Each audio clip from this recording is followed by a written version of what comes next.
aku sedang menunggu makananku keluar. Ini lagi di ikan goreng Renon. Jadi dari tadi udah sekitar 1 jaman terjebak macet. Mau makan tempong pink tapi nggak bisa karena nggak ada parkiran. Nah, akhirnya kesasar di sini. Tapi aku pernah makan di sini sih, enak rasanya.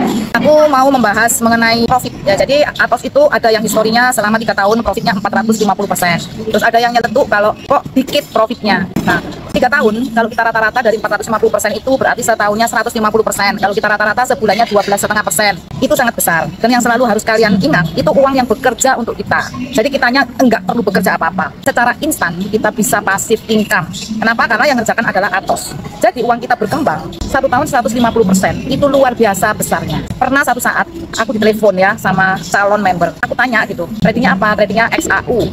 Oke, profitnya berapa Pak? Oh, saya bisa profit sebulan 60%. Wow, besar sekali Pak. Kenapa tidak diteruskan?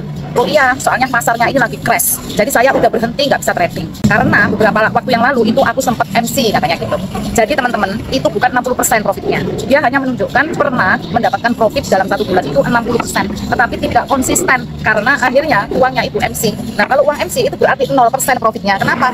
Ya hilang semua kan uangnya gitu ya. Apalagi kalau digulung. Kalau enggak pun berarti ada kerugian yang cukup besar. Dan mungkin ada trauma atau takut untuk melakukan lagi karena udah berpengalaman buruk ya teman-teman. Jadi itu bukan yang dinamakan profit besar ya. Hanya saja kebetulan dia trading mungkin ngawur tekniknya dan akhirnya bisa profit 60% itu. Jadi itu jangan dibuat patokan untuk mencari profit yang segede itu. Karena tidak apple to apple ya. Kalau apple to apple itu adalah berapa profitnya, bagaimana strateginya, bagaimana kekonsistenannya, selama berapa lama itu harus sama teman-teman ya. Jadi ini perlu diingat, banyak banget orang yang berkata saya sehari bisa profit sekian tapi dia berhenti. Kenapa dia berhenti? Karena sudah nggak bisa lagi. Nah, kalau kalian cari trading dengan patokan seperti itu sama saja dengan kalian mempertahankan yang namanya hoax. Nah, hoax itu tidak perlu Anda pegang kuat-kuat karena itu akan sia-sia, buang-buang waktu karena tidak ada. Sedangkan untuk Anda mencari hoax itu sampai ketemu, Anda sudah bereffort dan bahkan mungkin sudah mengeluarkan duit itu banyak. Berapa duit yang Anda keluarkan untuk mencari hoax itu? Yaitu profit yang mungkin pernah Anda capai tapi nggak bisa konsisten itu ya. Nah, coba teman-teman, kalau memang bisa profit sebulan 60%, siapapun ini ya, Madam kasih tantangan ya. Kalau Anda bisa secara konsisten, nggak usah 60%,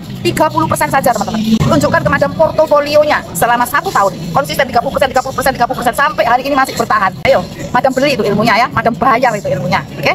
Kalau udah Madam lihat beneran bagus konsisten, Madam beli. Nanti Madam akan ajarkan kepada banyak orang ya. Madam akan bayar, kasih royalti ke kalian kalau memang kalian bisa. Seperti itu teman-teman ya. Jadi jangan hoax dipertahankan, rugi besar. Oke, see you next time.